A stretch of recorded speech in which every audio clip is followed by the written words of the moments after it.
Hi, my name is Matthew and I'm a Flesh Up Pilates teacher based in San Francisco, California. And today I'm going to be focusing all about the barrels. This is my personal favorite piece of Pilates equipment that I feel really gets underutilized in our studios and gyms. It is something that I work on regularly for myself as well as for my clients. It really supports all spinal mechanics and you can get a full body workout. Now when we're looking at our spine correctors, there's two sections to it. This part right here, which we refer to as the step, and this curved portion, which is also known as the arc. And then when we're looking at all of our arcs, it's this nice big spherical circular shape, and if we slice it in half, that's what we're going to be considering the arc. And the major difference between all of the arcs are going to be how big, steep some of these slopes are. So I have two arcs here at this studio. This one is by Merrifield, and this one is by Balance Body. As you can see, it's just the curved portion. You're relatively low to the ground, and it's these nice gradual curves, gradual slopes that go all the way over. So if I take my roller here and I place it in between these two, it's approximately the same height as my roller. The major difference, obviously, being that your roller is an unstable surface and may roll away from you, as well as the fact that with the roller you will only have one point of contact and you may not be able to work bigger, fuller ranges of motion on your roller. Versus on an arc where it is more stable and you're going to be able to feel that feedback of the body and what part does or does not touch. Okay, I'm going to put these away for now. And I'm going to be focusing on spine correctors, step barrels, or barrels for short.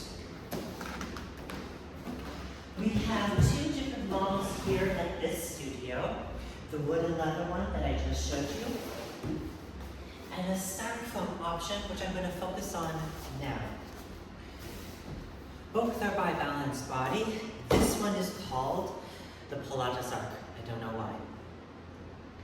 And the cool thing about this one is that the two parts are detachable, so you can take this arc and go somewhere else with it, like on your reformer, and add another element to your workout, like spinal mechanics with your leg and footwork.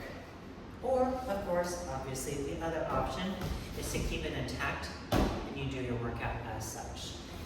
As you can see on this one, we have a couple little ridges here, which you can use as either handles or they just pop over your shoulder block. We have 3 different versions depending on the make and model for your reformer. This is the one that tends to pop up the most and get utilized the most. I prefer the other one over here.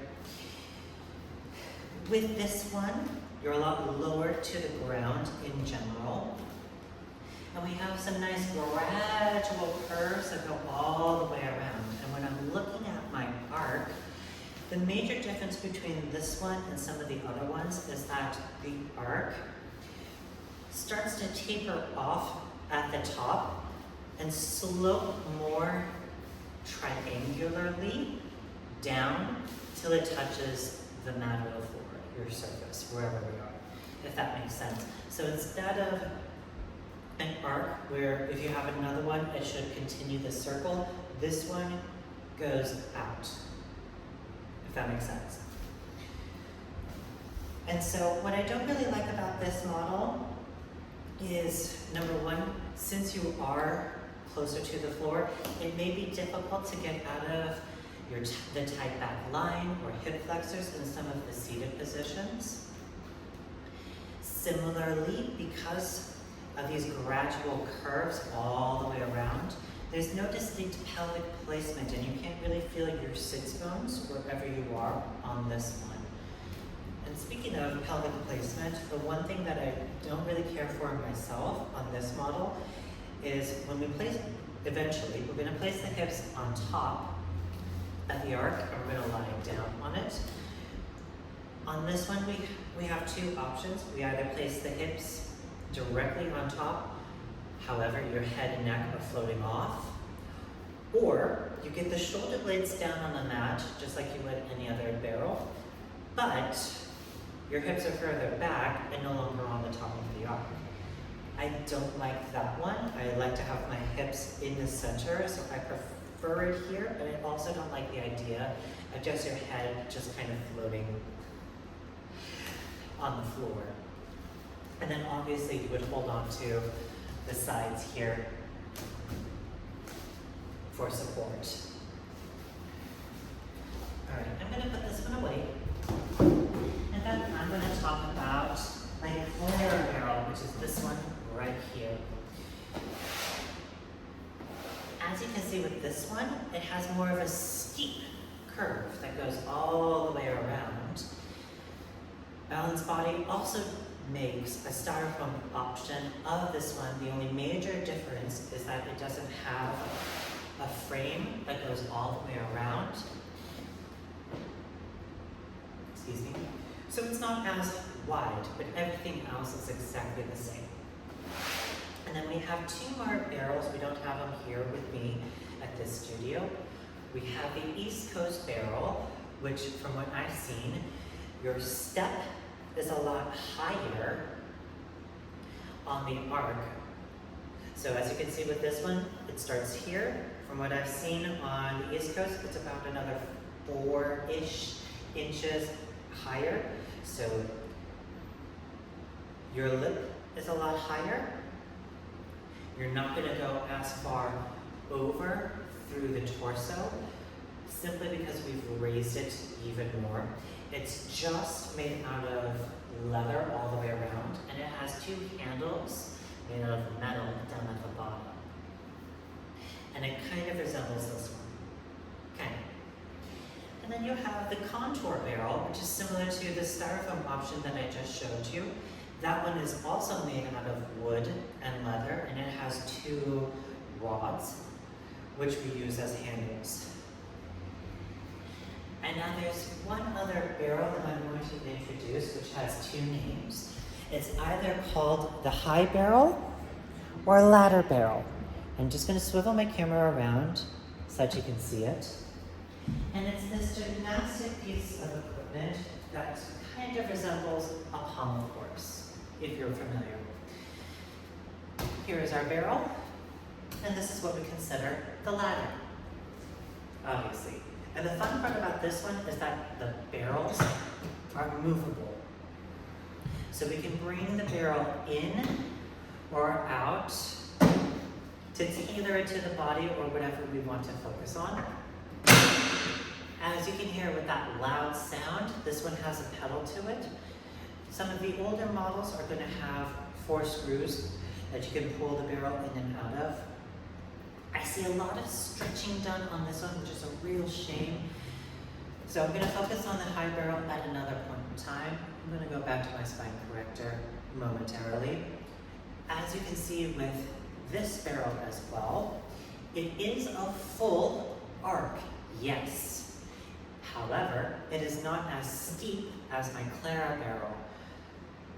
So we have this big, generous, gradual slope, which does accommodate for a full extension, but it doesn't feel as sharp, so to speak, than the Clara barrel. And then one thing that I want to say before I go back to my spine corrector is that all of the barrels are related to each other, the same way the reformer and the chair are related to each other. So anything that we do on the spine corrector, we can take to the high barrel, and it's just going to be a little bit more intermediate to advanced. All right, I'm going to go back to my Clara barrel. All right, and now I'm going to look at the anatomy correctors. So, looking at this one, this is the front, this is the back. This section is called the step. This section is called the arc.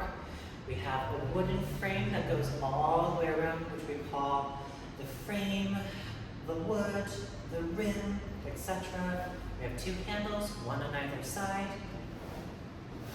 And now when we're looking at the front here, this line right here is what we refer to as the lip. As you can see on this one, there is a drop-off point. It's quite steep, so you're going to be able to feel your sits bones, and if they are or aren't on the lip. Then we're going to go up the step or incline to where we have another divot before we get into our arc. This is known as the crevice. And this is the other place we're going to be seated. Obviously, here's our nice, steep, generous arc that goes all the way around. And kind of the same way that we work the other pieces of equipment, we will start relatively stable, and then we really move around the barrels the same way we would on our reformers. One little thing before we get started, if you notice that your barrels have a tendency to slide on your surfaces, just get a little mat and stick it right underneath it, and that should stop it from sliding. Again, obviously, you can either just do your barrel workout with just this little buddy, or you can add in a Pilates accessory to it, like the magic circle, some ankle weights, dowel, a weighted bar, Fletcher towel. Again, with our Fletcher towel, if you don't have the towel at home, you can makeshift it, and you have 2-ish options. The first one being you take your bath or beach towel, you fold it into thirds like you would a letter in an envelope, wrap it around so it resembles a rope, and you can leave it as such, or you can take 2 little scrunchies, put them on the ends to keep it from untying and unfraying.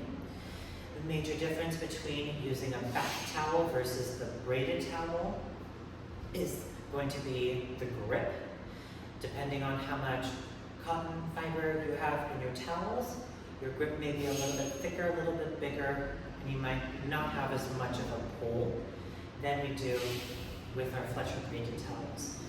Your other option, of course, is to use some sort of clothing. I've seen some people use sweaters and scarves. Make sure if you use your own clothing that it's something that you don't really care about too much. And if you pull on it, you don't care that you pull on it, and it's not gonna exactly snap back into shape. Hopefully it does. And I believe that's all for now. I hope you found this useful. And next time, let's get to moving.